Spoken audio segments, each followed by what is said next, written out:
My beloved brothers and sisters, come close. Lean in with your soul, not just your ears. For we are gathered in this moment not by accident, not by chance, but by divine alignment.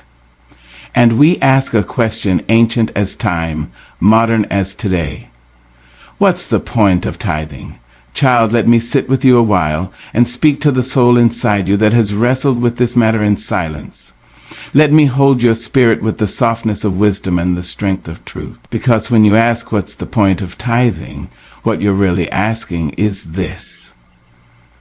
Can I trust God to be who he says he is, even when the numbers don't add up?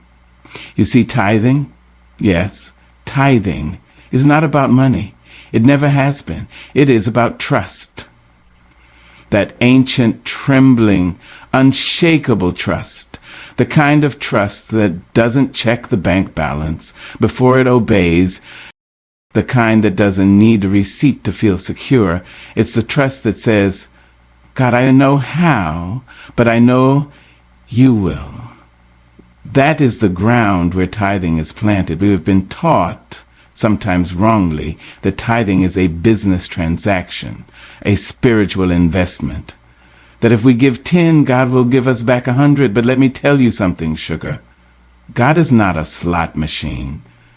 He is not your lottery ticket. He is not a cosmic accountant balancing divine checkbooks. No, he is your Father, your keeper, your shelter in the storm, and your provider in the drought. So when he asks for your tithe, he is not asking for your money. He's asking for your faith. Tithing is the moment where you look at your small paycheck, your stretched dollars, your pressing bills, and you say, still, I will give. Not because I have it to spare, not because I've got it all together, but because I trust that the same God who gave me breath this morning, who kept my heart beating through the night, who fed me when I didn't know how and held me when nobody else could, that same God will take care of me now. Oh yes, darling, tithing is trust. Do you remember the children of Israel in the wilderness? Manna fell from the heavens, but they were told to gather only what they needed for the day, not for tomorrow, not for next week, just today. Why? Because God was teaching them not how to store up food, but how to store up faith. And what is your tithe if not your daily manna? A portion you give back not because he needs it, but because you do. You need the reminder. You need the rhythm. You need the practice of surrender. Let me speak plainly now. There will be days when you don't feel like giving, when your pockets are thin and your needs are many, when the rent is late and the children are hungry and your car has more prayers than gas. And on those days, tithing will feel like a burden. But lean in close, hear me with your heart. The burden is not the giving, it's the fear behind it. You're afraid that if you let go, there won't be enough. You're afraid that God might not show up. You're afraid that you'll fall and he won't catch you. But my dear, faith was never about certainty. It's about courage. To tithe is to say, God, I trust you more than I trust my paycheck. It is to look the spirit of lack in the eye and say, you will not have the final word over my life. It is to believe deeply and defiantly that obedience is more powerful than calculation. Now, I do not come to you with judgment. I know what it is to be poor. I know what it is to count change in the palm of your hand and still come up short.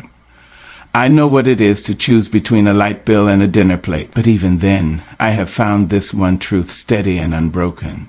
God honors the heart that trusts him with the little. You see, when you tithe, you enter into agreement with heaven. You step into the river of divine provision.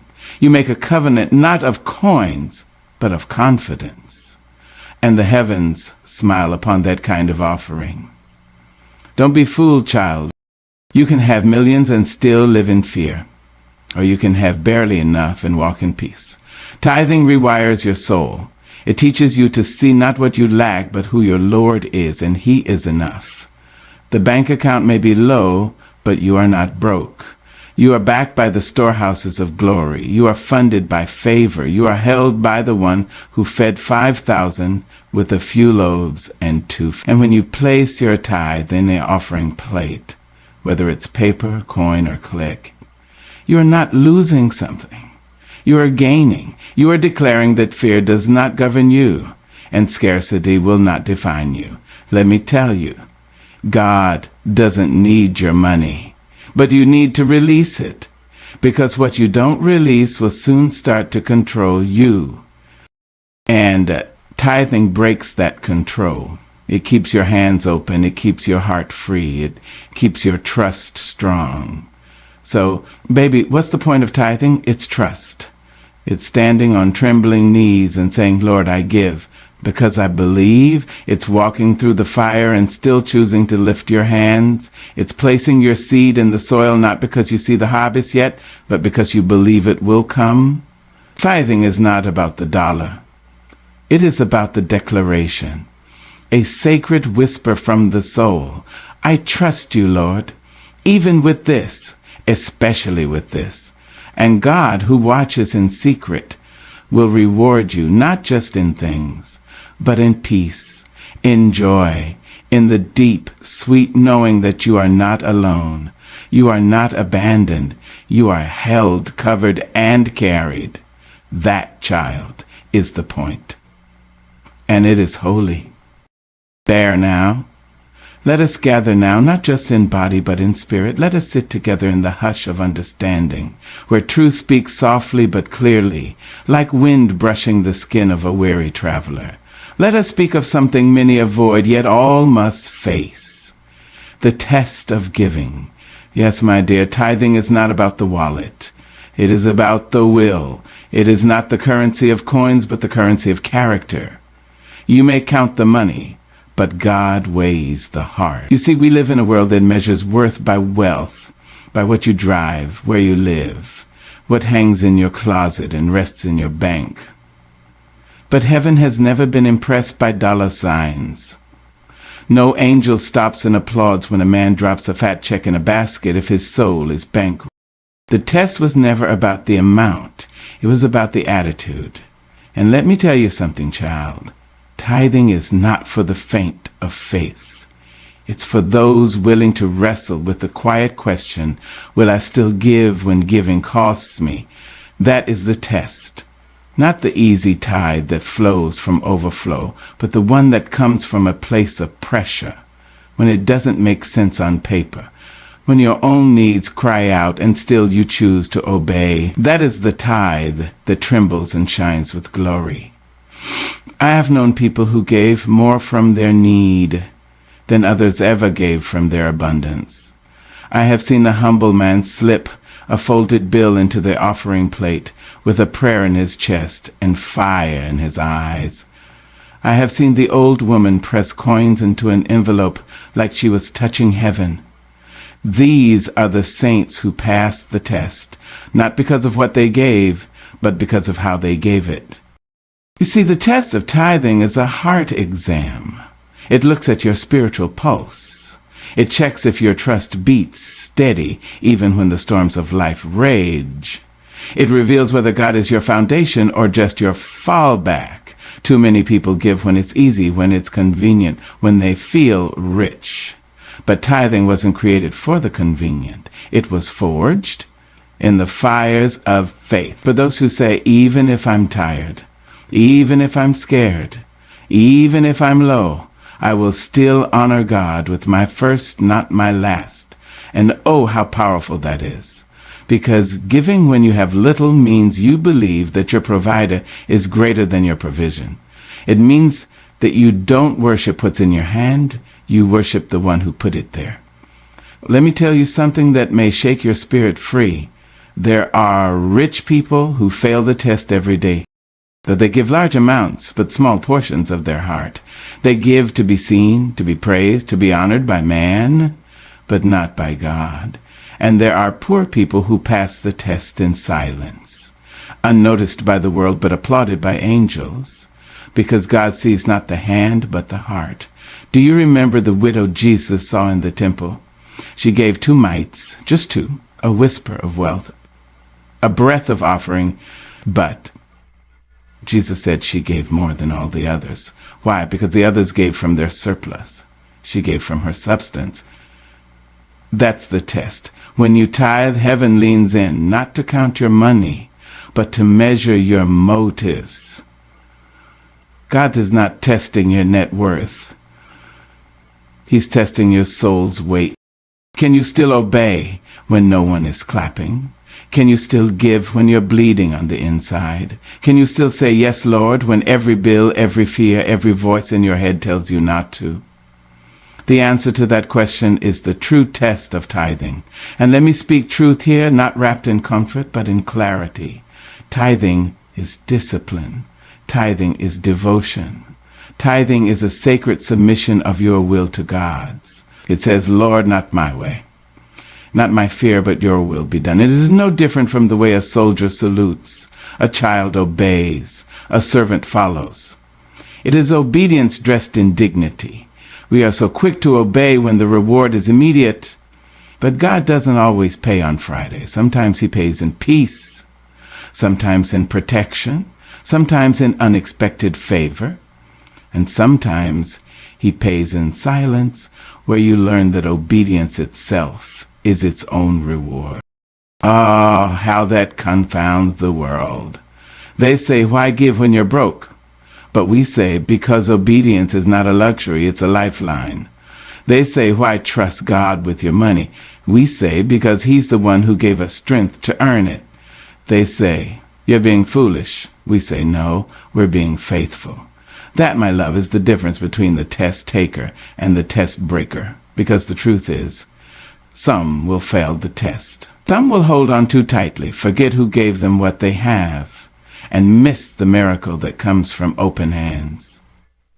Others will pass the test with trembling fingers and faithful hearts, and they will see God show up in ways no calculator can compute. So, I ask you now, not with accusation, but invitation, will you pass the test? Will you give, not from pride, but from purpose? Will you release, not for applause, but from adoration? Will you tithe, not because you have to, but because you choose to? That choice will mark your journey. That decision will shape your legacy. That obedience will unlock doors that no man can shut. And when the test is done, when the world has counted your losses and missed your gains, when the heavens have recorded your sacrifice, when your faith stands tall in the courtroom of eternity, you will hear a voice say, well done, my child, well done. Not because you gave the most, but because you gave with trust, because you passed the test that no one saw, but God did. And that, beloved, is the only grade that matters. Come close now, beloved.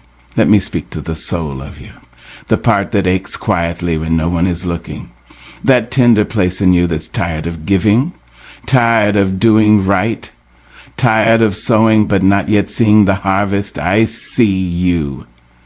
I see the struggle between hope and hesitation. I know it well. And I came to tell you this. When you give your tithe, you don't just give. You plant. Yes, child, you plant. You're not losing what you give to God. You are sowing it into a soil that never forgets. The tithe is not just a transaction. It is an act of faithful farming. It is placing something sacred in the hands of God and saying, Lord, I trust you with this seed. And oh, what power there is in that trust.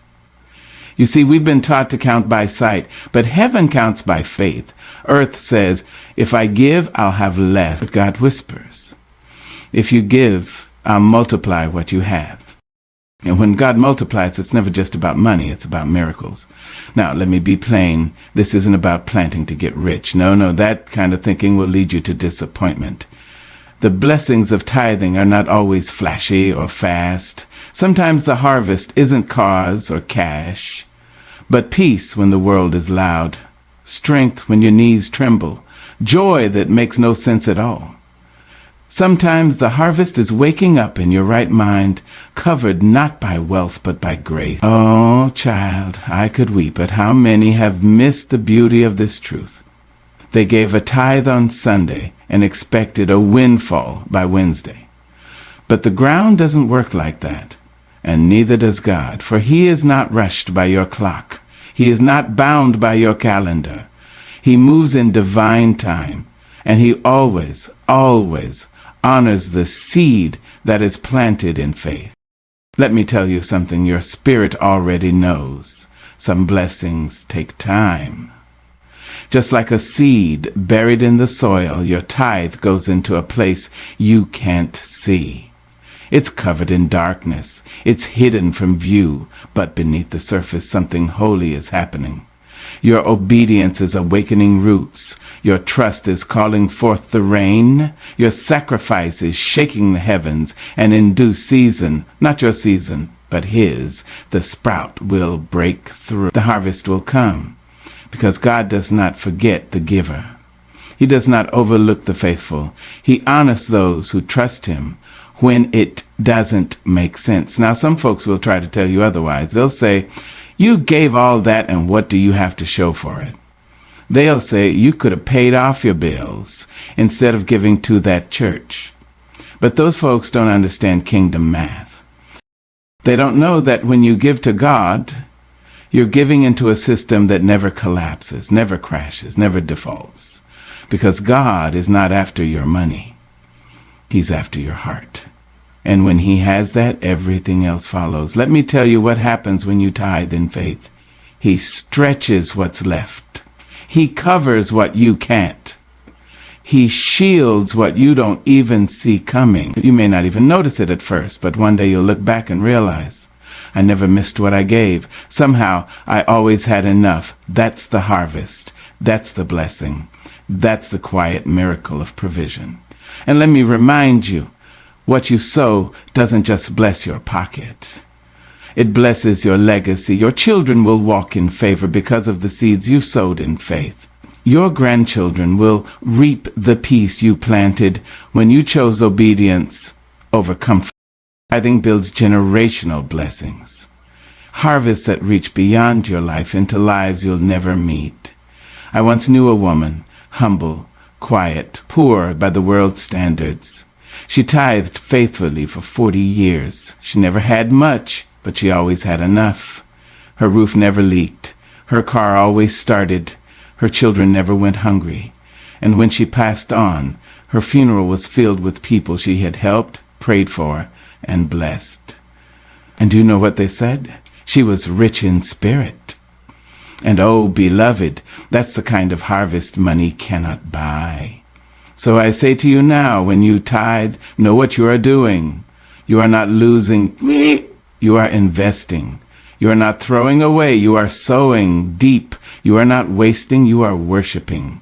And God sees it, even when no one claps, even when no one knows, even when it hurts. Your seed has a name. It has a purpose. It has a destiny. And it will not die in the dirt. Because God waters what you give in trust. He breathes on what you offer in faith. And the rain will come. Now, don't be discouraged if the harvest takes time.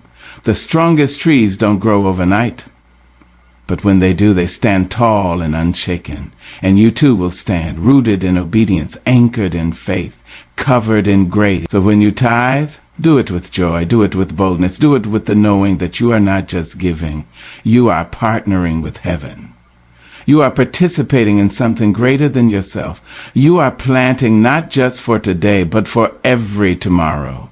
And the God who sees in secret, he will reward you in ways you never imagined.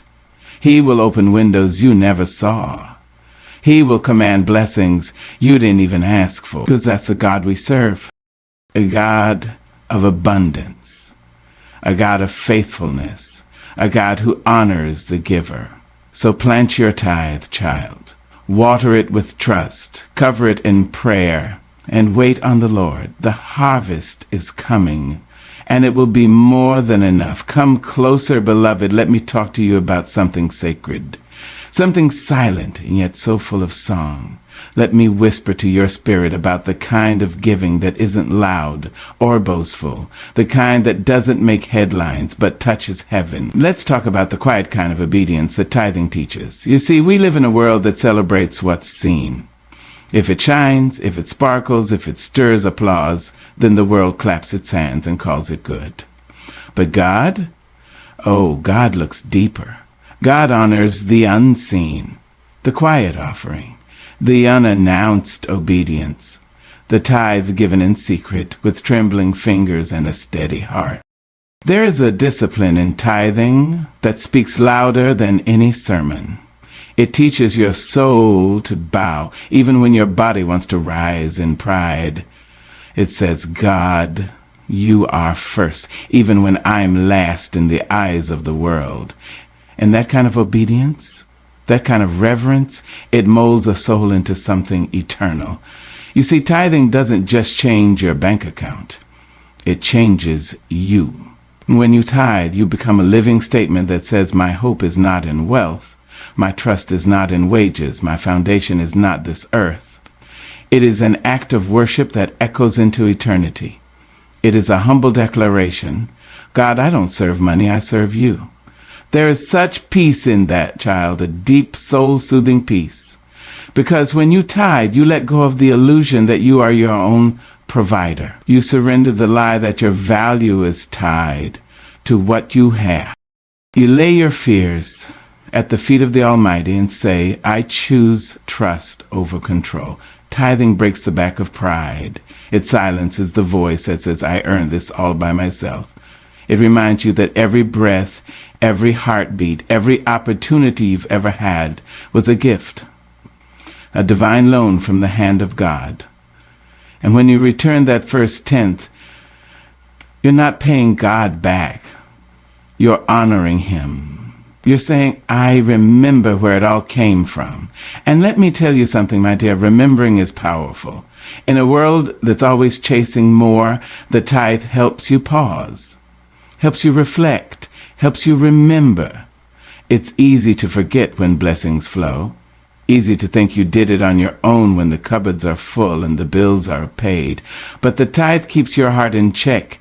It whispers, don't get proud. Don't forget who carried you through. And oh, how sweet it is when a soul remembers. I've seen people tithe with joy in their eyes, and I've seen them do it with tears. I've seen them tithe when they were employed, and I've seen them do it when they didn't know where the next check was coming from. But through it all, there was one common thread. Peace. That peace that passes understanding, the kind that makes no earthly sense but holds you like the arms of a mother. You see, tithing doesn't always change your situation overnight, but it changes your posture. It turns a clenched fist into an open hand. It turns a worried brow into a lifted head. It says, even now I trust you. Even in this, I worship you. Because tithing is about more than money. It's about mastery. Who is the master of your heart? Who leads your life? Who gets the first, the best, the honored place? When you tithe, you answer those questions without a single word.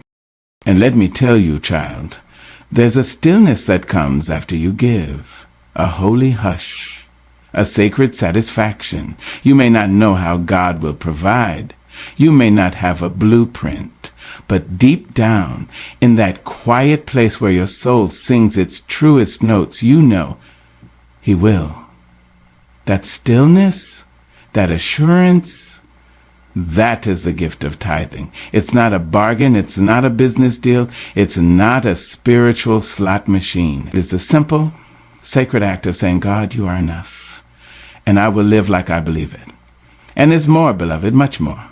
Tithing teaches you how to release. It unhooks your heart from greed. It frees you from the prison of needing more to feel secure. It teaches you that contentment isn't found in accumulation, but in alignment with God's will, God's order, God's timing.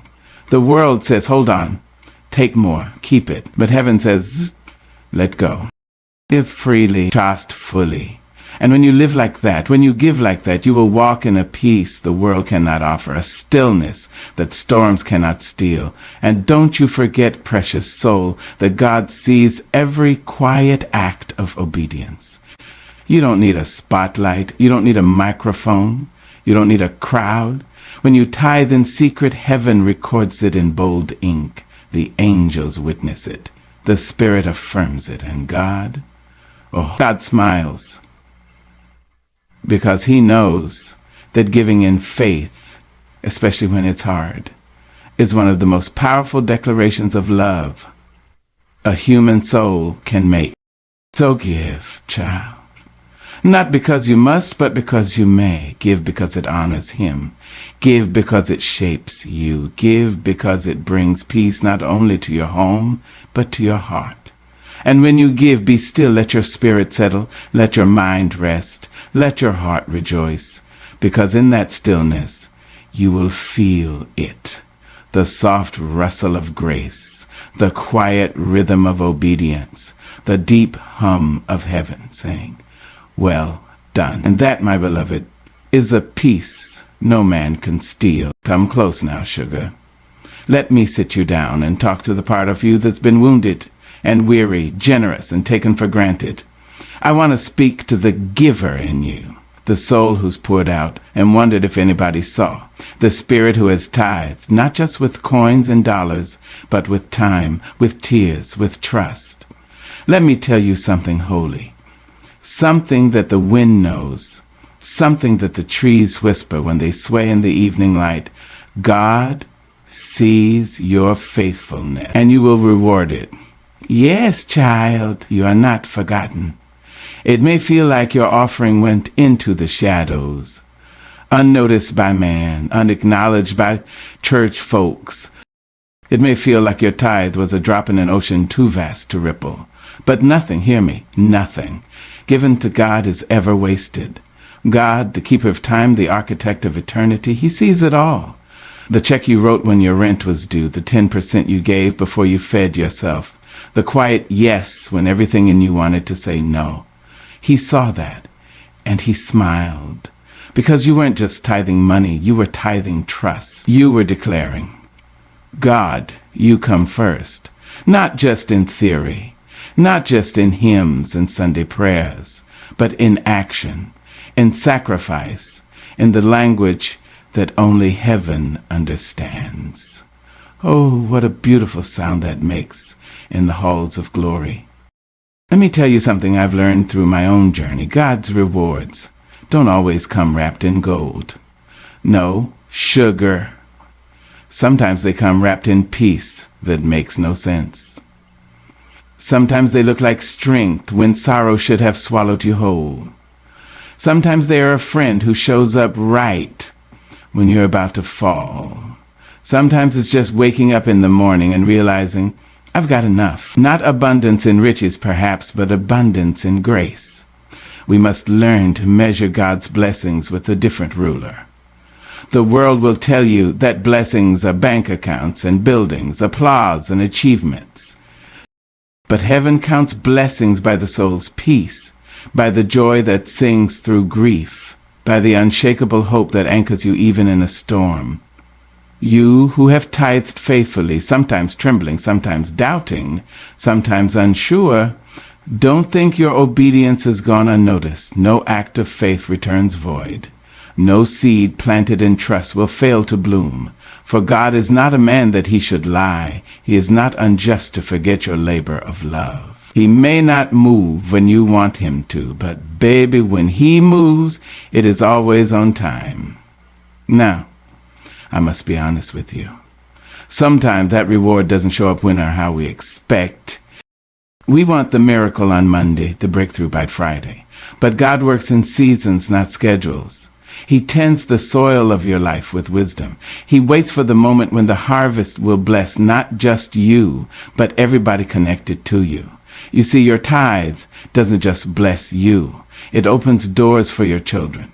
It creates legacy. It puts spiritual protection around your household that no insurance policy can provide.